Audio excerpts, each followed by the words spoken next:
As many of you know, I'm a big fan of scrapbooks and photo albums. These are generally a very personal way to remember a specific event or period of time. As you may recall from an earlier Artifact of the Week video, the word scrapbook was first used in 1821 to describe a book with blank pages for pasting items into. Both Thomas Jefferson and Abraham Lincoln have scrapbooks that are part of the collection of the Library of Congress. For Jefferson, one of his scrapbooks chronicles his time in law school, and for Lincoln, one of his records the 1858 Lincoln-Douglas debates. In 1872, Mark Twain created and patented a self-pasting scrapbook. The book contained adhesive-coated pages and a grid pattern pre-printed on each page. It is reported that Twain's invention earned him over $100,000. Developments in photography and the introduction of the Browning camera added to the personal items that could be included in a scrapbook and introduced us to the idea of photo albums as a subset of scrapbooks. To celebrate the 25th anniversary of the Boy Scouts of America, the first National Jamboree was scheduled to be held in Washington, D.C. in August of 1935. Unfortunately, an outbreak of polio in the area surrounding the nation's capital forced the U.S. Public Health Service and officials from D.C. and the surrounding states to recommend that the Boy Scouts of America cancel the Jamboree. The BSA agreed and the Jamboree was canceled. Two council contingent troops from Sacramento, California had a 10-day cross-country trip planned to get them to the National Jamboree. And we will learn more about their adventures through a 3-volume scrapbook of their journey prepared by 3 scouts in this edition of Artifact of the Week.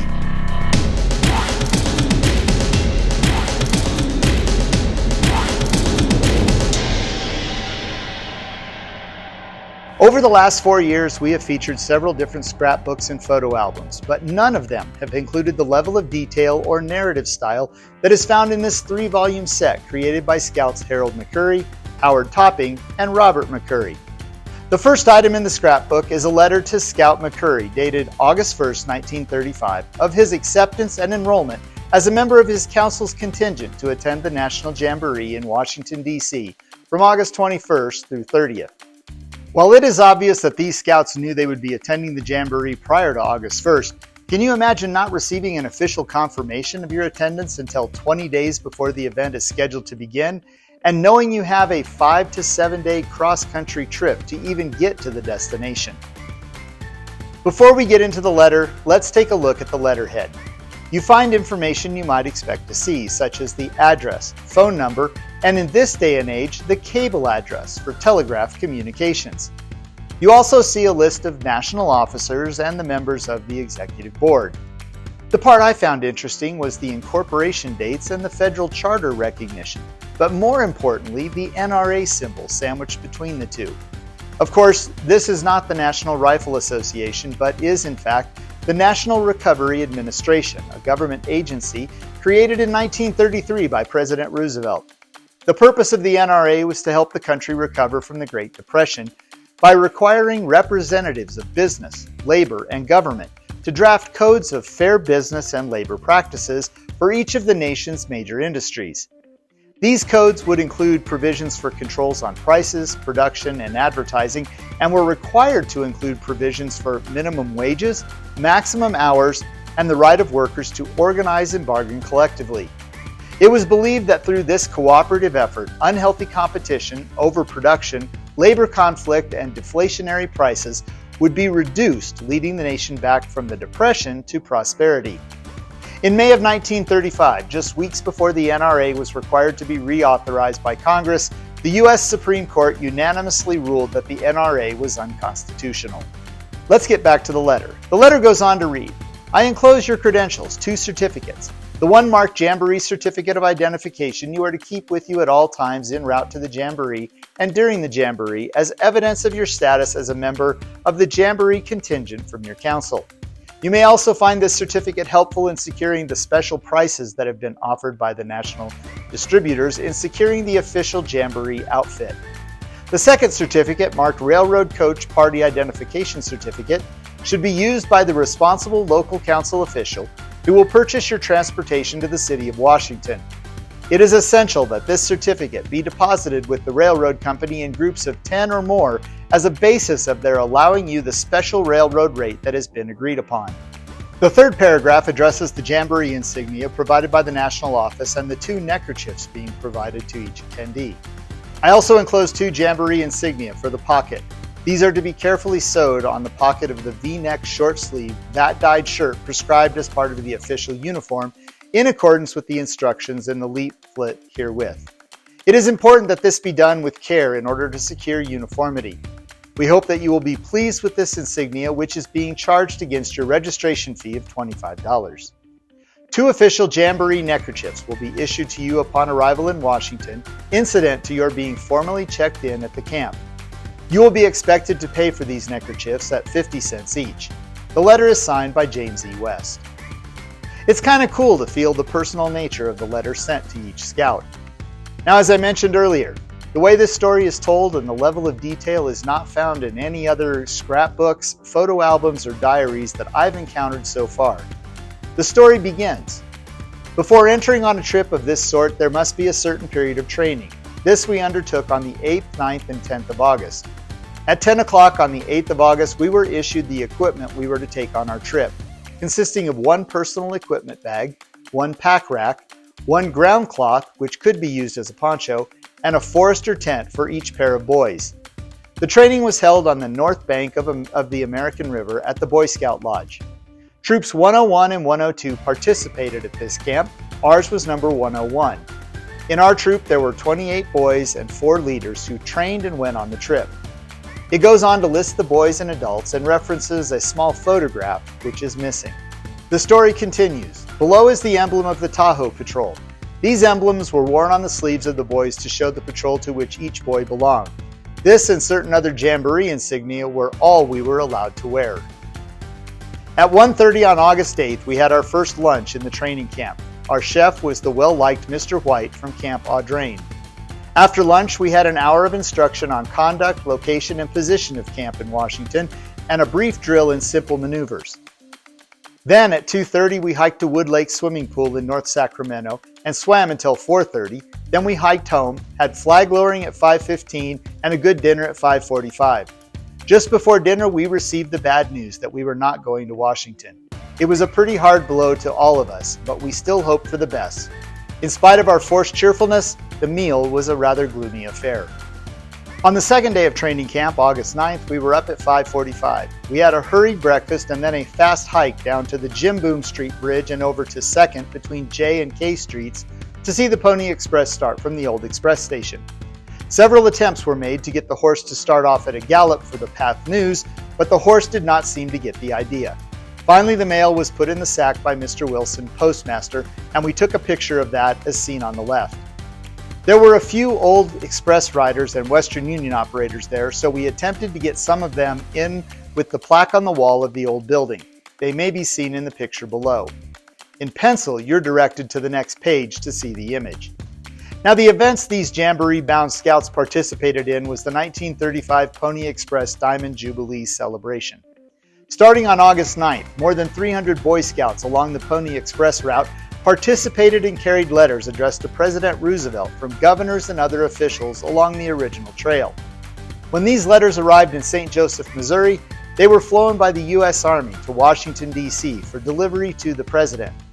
On August 21st, the mail was carried by horseback onto the White House grounds.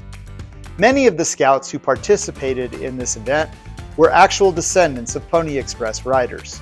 While the scouts writing the narrative believed there were former Pony Express riders in the photo they took, well, there was only one of the original riders present.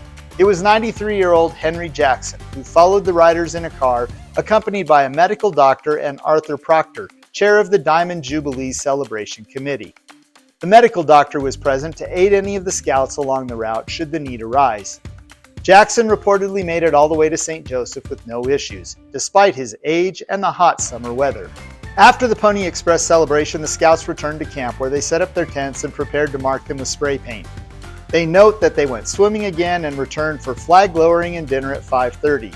Still no good news about the Jamboree, as if they expected the situation to change in the last 24 hours. August 10th and 11th were additional training days, and the boys returned to their home for the 12th and 13th for final personal preparations for the highly anticipated trip.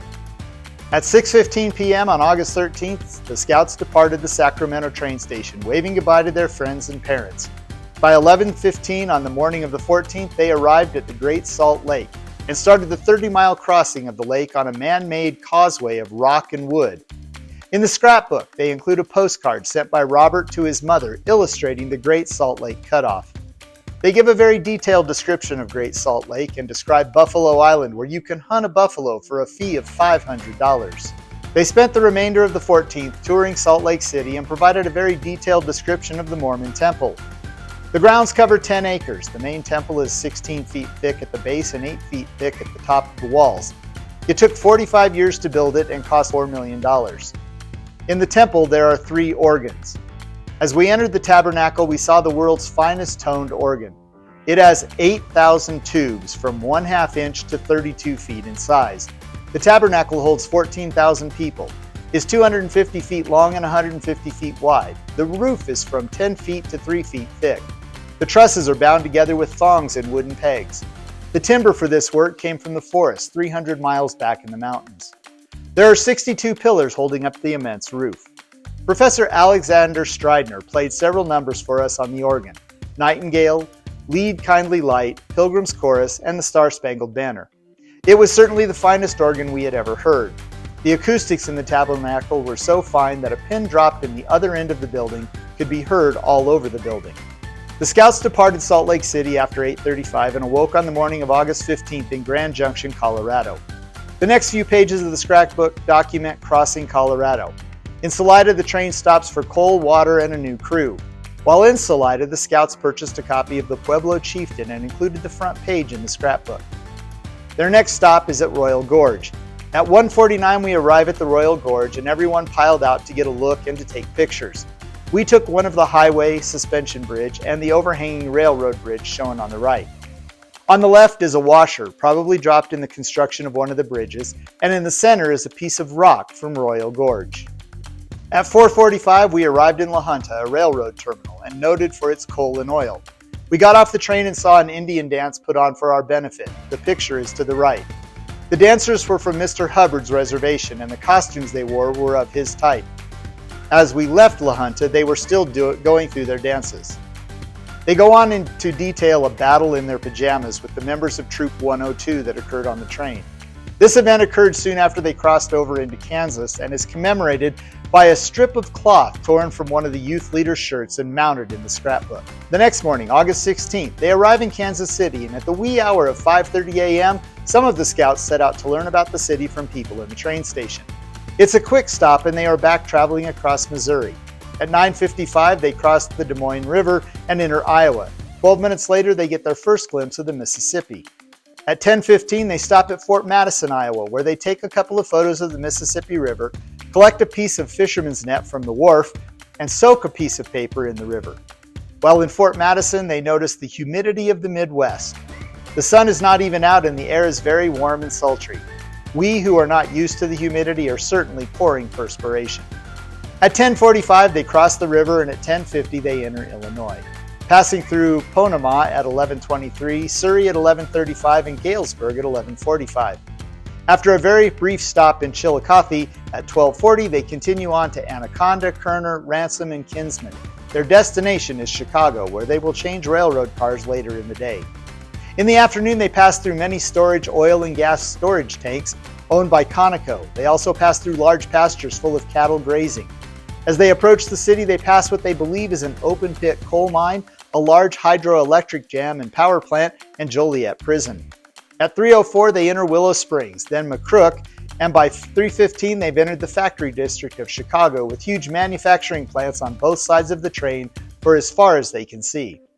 They pass the Chicago Produce Terminal, the Armor Meatpacking Plant, the Acme Steel Plant, the 20 Mule Team Borax Plant, and lastly, a Metal Gold Butter Plant. At 3:28, they pass the Standard Oil Building, and at 3:32, they depart the train at the Congress Street Station in Chicago. At the train station, the Scouts board double-decker buses for a tour of the Windy City. The narrative recorded by these Scouts over the next 3.5 pages is detailed enough that if you have been to Chicago or you are familiar with the city, you can close your eyes and imagine what these Scouts were experiencing. When we left the station, we turned into State Street and headed out toward the beach. A picture of State Street is seen on the right. 1 block to our right is the elevated Shoreline Railway. We just passed the big Sears and Roebuck store and went under the elevated. We are riding in the Chicago Motor Company coaches. You are not allowed to park on this street, and the cars run from one curb to the other. It is very crowded here. It looks like Market Street, San Francisco at noontime. At State and Randolph Streets, we saw the wonderful Marshall Field store and its annex. Now we go under another elevated and turn into East Wacker Drive as seen below. Now we see the highest of Chicago's skyscrapers off to our rear. This may be seen at the right. We are now on the upper terrace and many other streets go under us. Now we turn into East Ohio Street. The General Electric plant is on our right, and as we turn into Lakeshore Drive, we see in back of us the North Pier Terminal. Off to our right is the Navy Pier as seen on the card opposite page. To the left is a picture of the Chicago skyline from the Navy Pier. Now we are going along the Lakeshore Drive and the huge breakwater is off to our right. The Virginia Todd Lincoln home is on our left. Also on our left is a great hotel. At 1240 Lakeshore Drive is the home of Marshall Fields, the downtown home. Now we are entering Lincoln Park, the largest park in Chicago covering 1,000 acres, and is continually being made larger by filling in the lakefront. On our right we see the equestrian statue of Grant. This may be seen on the opposite page. On our left we are now passing the Lincoln Zoo and Fish Hatchery, and on our left is the home of William Kellogg. On our right is the exclusive Belmont Harbor for pleasure craft. On our left there are many apartments and hotels, and on one corner is the Jewish synagogue. On the right is the Lincoln Park Golf Course where anyone can play for 40 cents. Now on our left is the U.S. Marine Hospital. Chicago has 9 large parks and 100 small parks and 5,000 miles of paved streets. There are no crossroads on this road. They all turn right and go under. The picture on the right is out of the Edgewater Beach Hotel. Off to our right is the old pumping station, which used to be 1/4 of a mile out to the lake, but now is part of the park. We are now near the Edgewater Beach Hotel, which is located on part of the 28 miles of Chicago waterfront. To the right of the Edgewater Beach Hotel is the famous Saddle and Cycle Club and grounds. Membership can only be obtained through the death of one of its members, and then it can only be taken by one of his or her heirs. This may be found at the intersection of Sheridan Road and Bayshore Drive. Next to the hotel is the Edgewater Beach Apartment House, where the persons wishing to stay longer than a week may stay.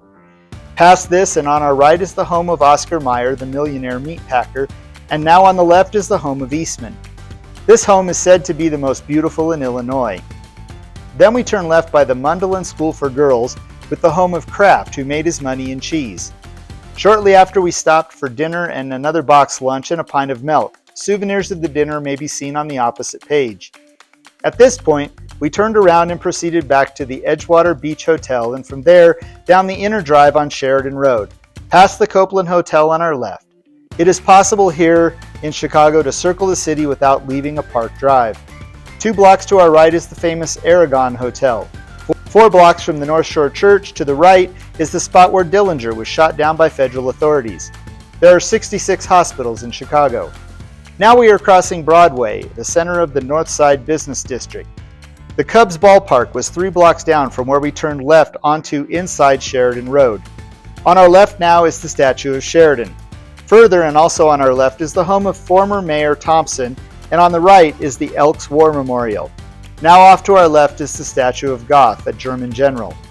Now on the left is the statue of Lenore, and on our right as we go over a small bridge is the Grandmother Garden. Further on and to the left is the Burer Cafe with its artificial lagoon behind it. Below may be seen pictures of the Elks Memorial and also the statue of Lincoln now on our left.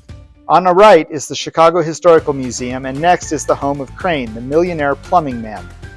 The Navy Pier extends 1 mile out into the lake. Passing the Oak Street Bathing Beach now and on to North Michigan Way. We are now passing the Presbyterian Church, from which come yearly to us pictures of the Easter Parade.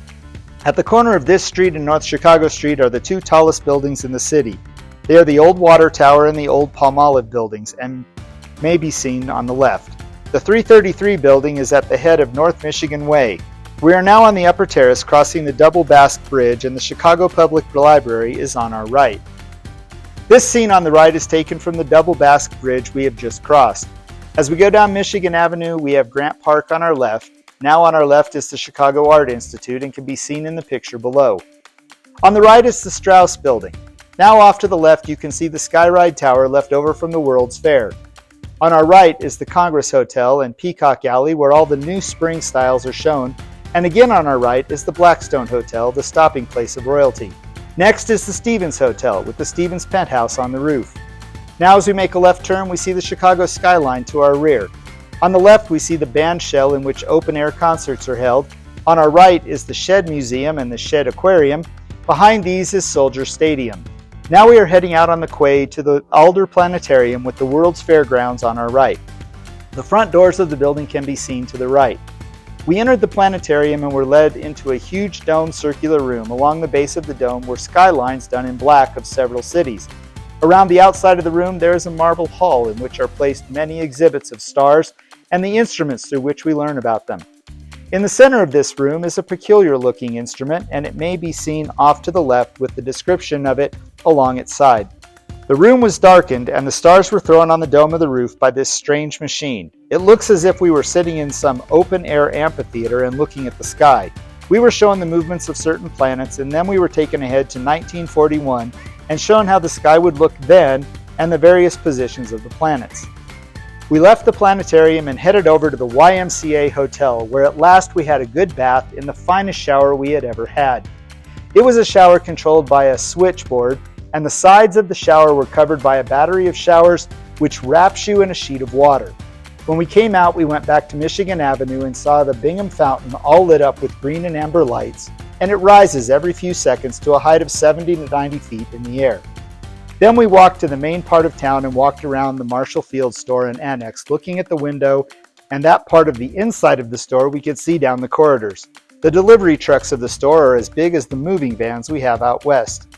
Then after going over to the busiest corner of the world on State Street, we walked back to the Central Station and were aboard and ready to go at 10 o'clock, but we didn't leave Chicago until 12. Now we have day coaches and we had to make them up so we could sleep in them. And after trying many different ways, we finally got to sleep without any blankets, but the weather was so warm that we didn't need any. It is hard to believe they accomplished all of this in just under 6.5 hours, but their story is far from over. Unfortunately, that is all the time we have for this week. Join us next time as we continue to learn more about this 1935 cross-country scouting adventure as we jump into part 2 of these Sacramento Scouts making their way to Washington, D.C. despite the National Jamboree being canceled in our next edition of Artifact of the Week.